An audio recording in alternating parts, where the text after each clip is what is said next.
Անթորոսյան, ես իհարկե հասկանում եմ, որ դուք կուզենայիք ինֆորմացիայի հոսքը արգելափակել եւ երկիր մեդիան եթերազրկել եւ հանրապետական սփռում շնորհել սպորտային մի ալիքին, տերը ձեր հետ շատ մտերիմ հարաբերություններ ունի եւ շողակաթ եթերազրկելը ձեր քաղաքականության մի մասը։ Ես հասկանում եմ, որ դուք կուզենայիք, որ մեր հայրենակիցները միայն perfect TV նայեին, լավ, Նիկոլա մռնչաց Ալիևը վազեց պամպերսները փոխելու, բայց եկեք ընդունենք, որ իրականությունը մի քիչ տարբերվում է, այլապես աստվածավախ եւ կրթված Արծրուն Հովհաննիսյանի խոսքերը Դեգդիգական նահանջի մասին իրականությանը մի քիչ ավելի մոտ կլինեին, քան թե ձեր կուսակցության ղեկավարի կիրթ եւ կառուցողական գործընկերոջ խոսքերը։ Հիմա անցնենք հարցերի։ Քանի որ ես ինչքան հասկանում եմ, արձագանքի հնարավորություն չկա, ես խնդրեի մի քիչ շատ լավ, շնորհակալություն, բայց ամեն դեպքում, որպեսզի ամեն դեպքում ես կխնդրեի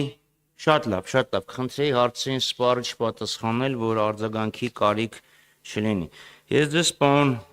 Թորոսյան հարցում էի ուղարկել, խնդրել էի, որպեսզի վարձու աշխատողների եւ աշխատավարձերի վերաբերյալ համապարփակ տեղեկատվություն ներկայացնեք։ Անկեղծ շատ տարակուսած եմ, որ այս պատասխանն եմ ստացել, ձեզ չի հետաքրքրում, օրինակ Միրիդիան արժեքը որն է մեր աշխատավարձերի, կամ մոդա արժեքը որն է։ Ես ինքս շատ լավ գիտեմ պետեկամուտների կոմիտեի տեղը, իրենց հարցում եմ ուղարկել եւ մի քանի էջանոց շատ մանրամասն պատասխան եմ ստացել։ Բայց խնդիրը նրանում է, ձեզ էի հարցել, որովհետեւ իրենք աշխատավարձի այսպես կոչված հաշվարկ չեն տանում, իրանք տանում են աշխատավարձի եւ դրան հավասարեցված այլ վճարների մասին տեղեկություն։ Լավ, իրանց պատասխանը ասում աշխատավարձի վերաբերյալ առանձնացված տեղեկատվություն չունենք, բայց որ աշխատանքի եւ սոցիալական հարցերի նախարարությունը չունի,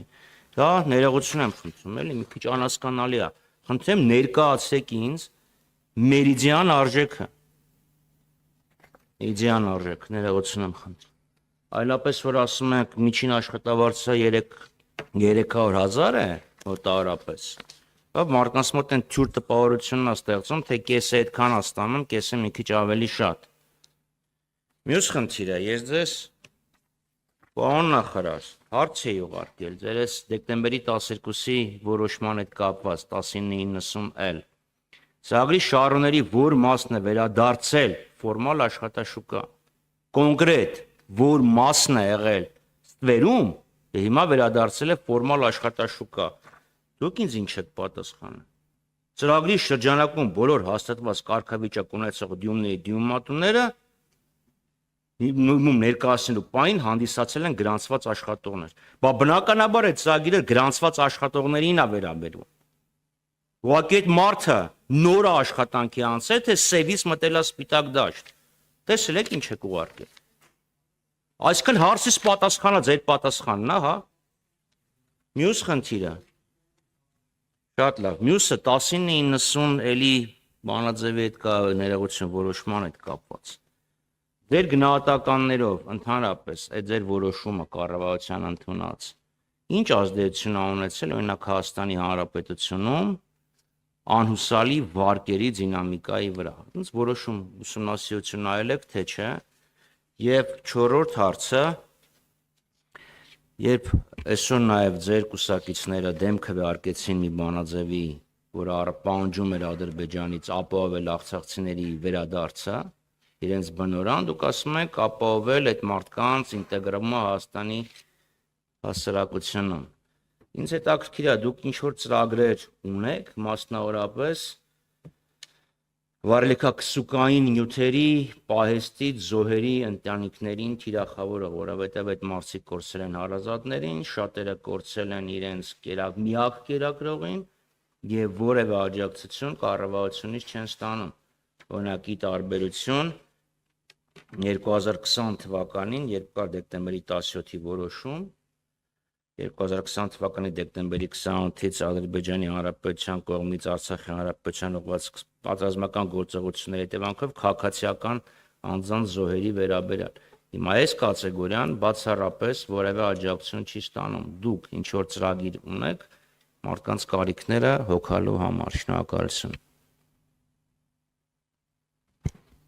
Պատասխանեմ հարցերին։ Պարոն Խաչատրյան, ուրեմն ԼՂ պայթյունի մեր հայրենիք պայթյունից զոհված մեր քաղաքացիների, մեր հայրենակիցների ընտանիքներին տրվել է աջակցություն։ Հիմա տեղեկանքներն եմ պարզապես փնտրում, որ նույնիսկ կարող եմ թվերը ասել։ Ընդհանուր 251 անձի 251 միլիոն դրամի չափով, եւ դա եղել է բավական առաջ, այսինքն նոր բան չի, եւ տեղի ունեցել հնարավոր է մի քիչ ոչ այդքան ուղիղ ճանապարհով, այլ համագործակցելով նաեւ բանկերի եւ Ղարաբաղում եղած դրամական միջոցներն ա ուղղվել, այսինքն իրանց հաշիվներին եղած դրամական միջոցներն ա ուղղվել այդ քաղաքացիների աջակցություն տրամադրելուն, դրանից զատել նաև առանձին աջակցություն տրամադրել նաև զոհված զինծառայողներին, եթե կուզեք ամբողջական թվերը կարող եմ նաև ներկայացնել։ Ինչ վերաբերում է մյուս հարցերին, ուրեմն գրանցված աշխատողներ ստվեր, հա, ասում եք գրանցված աշխատողներ են եղել ի սկզբանե, թե ստվեր։ Չգիտենք, պարոն Խաչատրյան, գիտեք ինչի չգիտենք, որտեղ մեր համար կարևոր է, որ ինքը դիմելու պահին լինի գրանցված աշխատող։ Մենք ուզում ենք վերլուծություն անել եւ անում ենք այդ վերլուծությունը, որպեսզի պարզենք ինքը գրանցված աշխատող դարձել է, օրինակ, 1 օր առաջ, 1 շաբաթ առաջ, թե 1 ամիս առաջ, թե ինքը եղել է կայուն աշխատաշուկայում, ասենք վերջի 1 տարում պարզապես դիմել է։ Այդ վերլուծությունը հիմա անում ենք, որը նաև վերաբերելու է ընդհանրապես ինչ որ չափով միգուցե նաև անուսալի վարկերի դինամիկային, բայց ես կարծում եմ վաղ է նման եզրակացություններ անելը, որտեղ մեր շահառուները 3 տարի անընդմեջ դասակարգված քաղաքացիներն են, այսինքն իրանց դասակարգումը եղել է 3 տարի առաջ, նաև կա մայր գումարի վերինշեն, որը 1 միլիոն դրամ է, այսինքն իրանք ամբողջը չեն ընդհանուր անուսալի վարկեր ունեցող մեր քաղաքացիների մեջ, պարզապես թիրախավորել ենք այս պահին իրենց, որպեսզի նաև նրանց եկամտային հարկը բավարարի վճարել անուսալի վարկի մայր գումարը, իսկ տույժ տուգանքներն էլ հավանաբար գիտեք, նաև 80%-ով զեղչվում են բանկի կողմից։ Եվ հետեւաբար ես երբ որ կլինի մեր վերլուծությունը, որտեղ մեզ էլ է դա շատ հետաքրքիր դինամիկան բարձելու, թե ինչու օրինակ այս պահին 40-ից 40,000-ից ավել այն քաղաքացիներ, որոնք ունեն անուսալի վարկ եւ համապատասխանում են շահառուի կարգավիճակին, ամբողջությամբ չեն օգտվում այդ ծրագրից, այնտեղ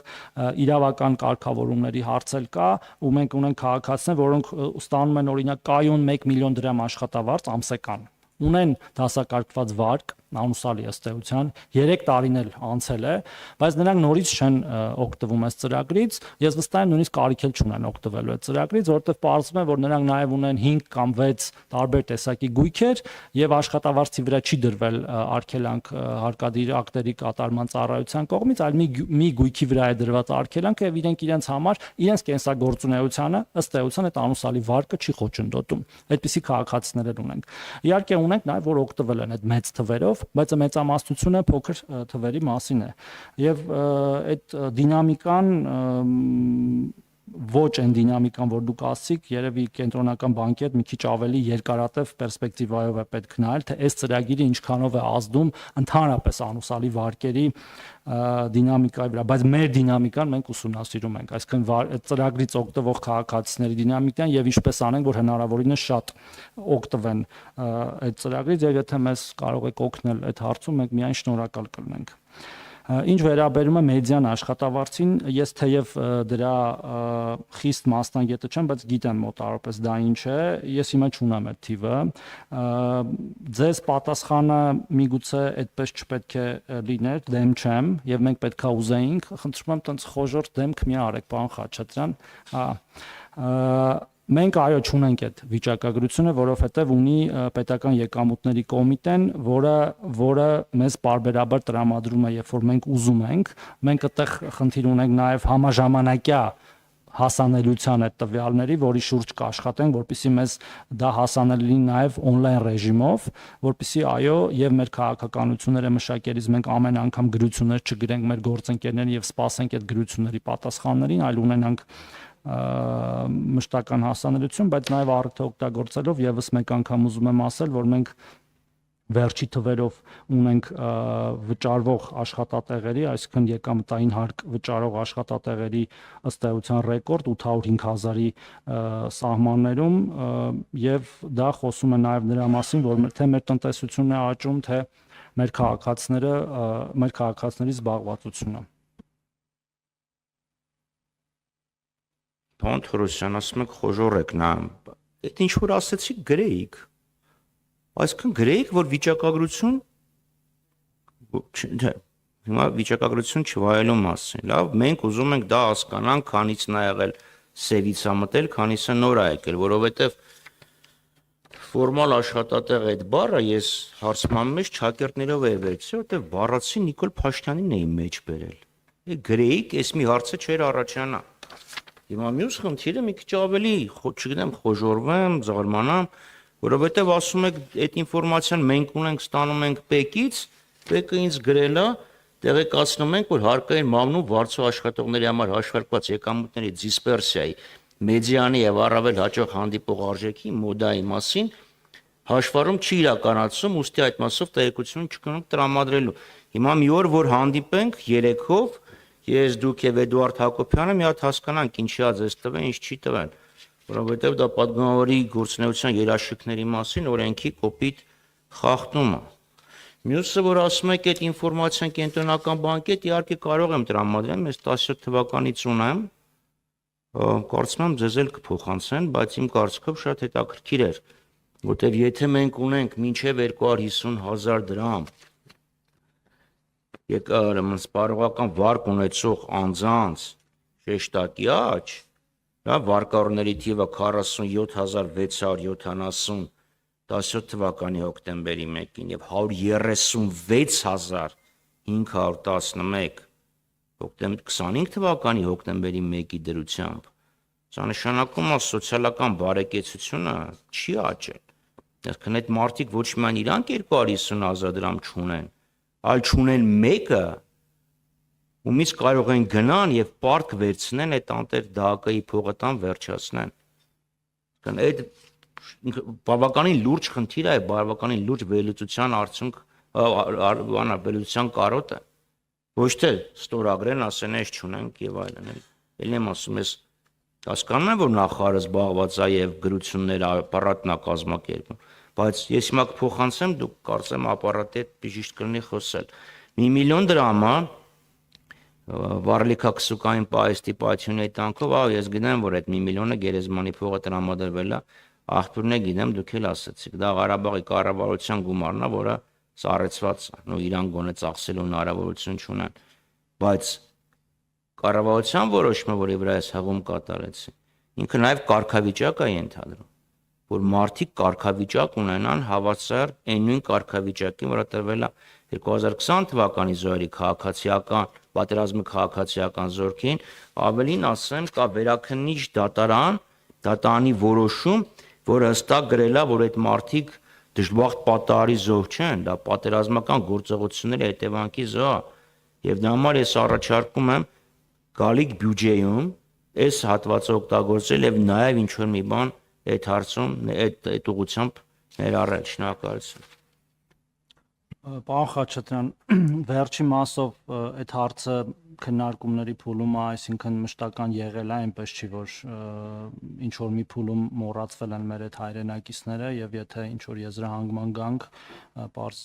դրա մասին կհայտարարենք, մենք էլ ենք համարում, որ դա պարզապես դժբախտ պատահար չի եւ այլ հավասար պայմաններում պարզապես տեղի չեր ունենա։ Ինչ վերաբերում է մեդիանին, տեսեք, ես ասում եմ, ես դրա մասնագետը չեմ, ես մեր մասնագետների հետ խոսել եմ դրա մասին եւ գիտեմ տարբերությունը մոտավորապես միջին աշխատավարձի եւ մեդիանի եւ այդ կտրուկ շեղումները, երբ որ մաքրվում են եւ ինքը ավելի ճիշտ է ցույց տալիս միջին եկամուտը աշխատողների, բայց ինքը մի քիչ իմ կարծիքով գիտահետազոտական գործ է, որը մենք անում ենք եւ ես հիմա այս առիթը օգտագործելով ես հետ կգամ այդ թվերով ձեր մոտ նամակներն էլ բոլոր падգամավորներից սովորաբար հանձնարարված է, որ ես անպայման կարդամ նոր դուրս գան, ենթադրում եմ ինչ որ բան բաց եմ թողել, իսկ բաների մասով, անուսալի վարկերի մասով ես դեմ չեմ, որ իհարկե ուսումնասիրության կարիք կա, բայց ես նաև գիտեմ նախորդ կառավարության նիստին դրա մասին հայտարարվեց, որ մենք այս պահին էլի պատմական մինիմումի վրա ենք վարկերի սպասարկման պրոբլեմների մասով էլի ֆինանսական կրթություն չունեմ, որ ճիշտ բառը օգտագործեմ, միգուցե պարոն Խաչատրյանն ինձ օգնի այդ հարցում, երբ որ մենք հիմա ունենք ամենացածր տոկոսը, երբ որ վարկերը չեն վճարվում չաշխատող վարկերի մասին է։ NPL-ի մասին է խոսքը։ Այս պահին նման վիճակագրություններ ունենք, բայց ենթադրում եմ մեր կենտրոնական բանկի գործընկերները ավելի լավ կկարողանան այդ հարցին պատասխանել։ Մենք մեր ծրագրի շրջանակներում մեր ծրագրի արդյունավետությունը վերլուծելու հիմա աշխատանքներ ենք իրականացնում, որը միգուցե մեզ կդրթի դրա մեջ ինչ-որ շտկումներ անել, որպեսզի այո մեր այդ առնվազն են քաղաքացիներ, որոնք որ ունեն այս պահին ֆորմալ զբաղվածություն եւ որոնք ունեն զբաղվածություն, բայց ոչ ֆորմալ, դառնան ֆորմալ, հաղթահարելով այն վախը, որ եթե դառնան ֆորմալ զբաղված, այսինքն սկսեն ստանալ իրենց քարտերի վրա, հաշիվների վրա գումարը, ապա դա ամբողջությամբ կբռնագանձվի եւ իրենք ըստ էության իրենց ծախսելու գումար չի մնա։ Շնորհակալություն։